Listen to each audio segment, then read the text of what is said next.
Welcome to the Salmon Runs YouTube. Enjoy the video.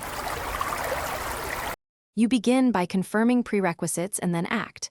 Make sure you have the RFS account ID, password, and two-factor access. This avoids interruption.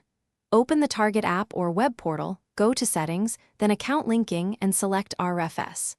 Enter the account ID and password when prompted, and grant requested permissions. This initiates an OAuth handshake. Once done, expect a short verification code by SMS or email. Keep that tab open so you can paste the code immediately. You now complete the complex middle steps that set behavior. After approving the OAuth scopes, the system will ask you to confirm what data to share. Be deliberate, since read versus write matters for operations. Enter the verification code quickly. Codes often expire in 5–10 minutes. Next, map the RFS account to the correct local profile or project so data routes correctly, and choose a sync frequency, real-time, hourly, or daily, based on your usage and rate limits. You finish by validating the connection and handling errors.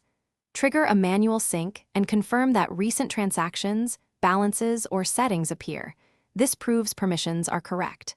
If items are missing, check the integration logs for permission denials or mapping mismatches and adjust scopes or mappings accordingly. Finally, if the link fails repeatedly, revoke the connection in both systems and restart the process. This clears stale tokens and often resolves hidden settings. Thanks for watching. Consider subscribing if we helped you.